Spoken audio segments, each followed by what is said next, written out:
Chers élèves, bonjour. Je suis Madame Djimboulingara Elise, votre enseignante en mathématiques.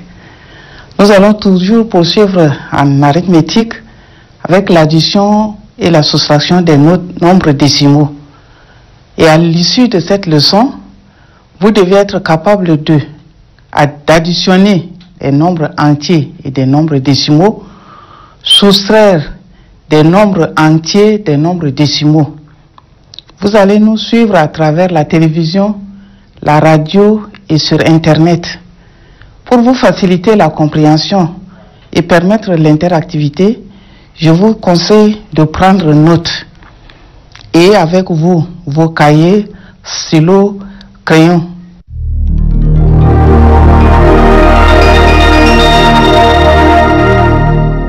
Bien, avant de passer à la leçon du jour, je vous demande de poser et d'effectuer les opérations suivantes.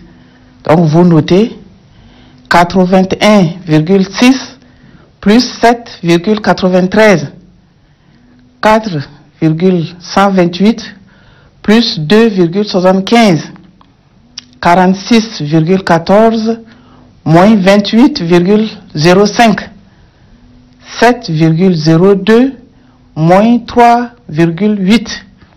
Si vous avez bien posé, vous allez trouver les réponses suivantes. Pour la première opération, c'est 89,53. La deuxième addition, vous devrez trouver 6,878. Pour la soustraction, vous devez trouver 18,09.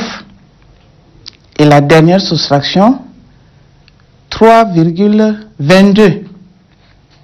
Bien, mais pour l'addition et la soustraction des nombres décimaux, il existe des cas particuliers. Nous allons prendre cas par cas.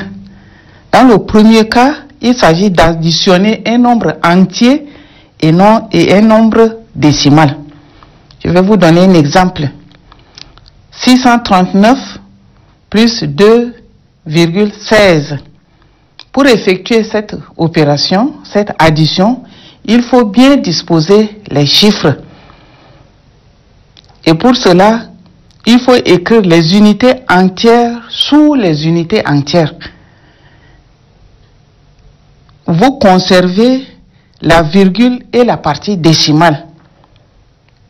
Et en effectuant l'opération, vous additionnez seulement la partie entière et vous gardez la virgule et la partie décimale. Donc, dans notre exemple de 639 plus 2,16, vous allez trouver 641,16. Je vais vous donner un deuxième exemple. Quand il s'agit d'additionner un nombre décimal et un nombre entier, c'est presque la même chose. Il faut bien disposer les parties entières sous la partie entière et vous gardez la virgule et la partie décimale. Donc, pour additionner un nombre entier et un nombre décimal, on additionne seulement les parties entières. On garde la virgule et la partie décimale. Donc, nous avons vu les exemples tout à l'heure. Le deuxième cas qui peut se présenter, c'est quand il faut soustraire un nombre entier et un nombre décimal. La partie décimale ne change pas. On fait la soustraction seulement de la partie entière. Par exemple, 46,14 moins 28. Donc, il faut toujours veiller à la même disposition. Vous écrivez 46,14 moins 28 et 28 reste sous la partie entière. Vous faites la soustraction, vous allez trouver 18,14. La 14 qui est la partie décimale là ne change pas. Mais quand il faut soustraire un nombre décimal d'un nombre entier, il faut d'abord rendre le nombre entier décimal, c'est-à-dire placer une virgule après le dernier chiffre et remplacer les chiffres manquants par des zéros avant d'effectuer l'opération. Je vais vous donner un autre exemple.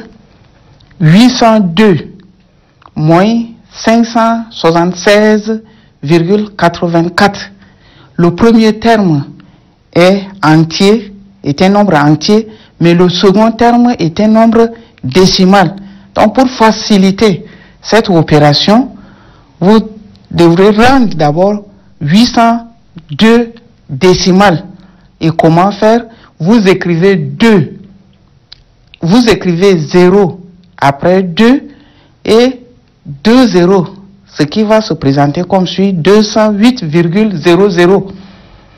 Et là, vous enlevez maintenant les 576,84. Si vous avez bien calculé, vous allez trouver 225,16. Donc, ce qu'il faut retenir dans l'addition et la soustraction des nombres décimaux en général, il faut veiller à la disposition de tous les chiffres, bien distinguer la partie entière et la partie décimale. Pour ce que nous avons vu aujourd'hui, il s'agit d'additionner un nombre entier et un nombre décimal. Et pour cela, on additionne seulement la partie entière et on garde la partie décimale. Mais quand il faut soustraire un nombre décimal d'un nombre entier, il faut rendre le nombre entier décimal pour faciliter l'opération. Et pour rendre un nombre entier décimal, il suffit seulement de placer une virgule après le dernier chiffre et vous remplacez les chiffres manquants par des zéros et vous effectuez l'opération. Je vais vous donner quelques opérations. Vous allez vous exercer à effectuer cela dans vos cahiers. Notez 816,73 plus 509. 133 plus 99,73. 356 moins 62,75.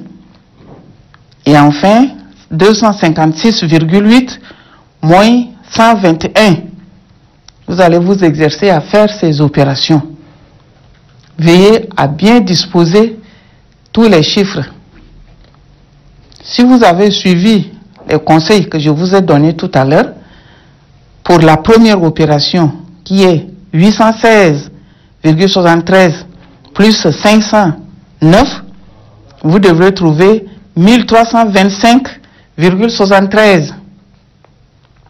Et la deuxième addition, 133 plus 99,73, vous devrez trouver 232,73. Pour la soustraction, 356 moins 62,75, vous devrez trouver 293,25. Et la dernière soustraction, 256,8 moins 121, vous allez trouver 135,8. Si vous avez fait des erreurs, vous reprenez ces opérations et en suivant les conseils que je vous ai donnés tout à l'heure. Bien, pour finir, je vais vous donner un petit problème que vous allez résoudre ensemble avec vos frères ou bien vos parents qui sont avec vous à la maison. Notez ceci. Une marchande a reçu 8500 kg de céréales. Elle a vendu le premier jour 1250 kg et le second jour 2575,5 kg. On vous demande de calculer la quantité de céréales qui reste.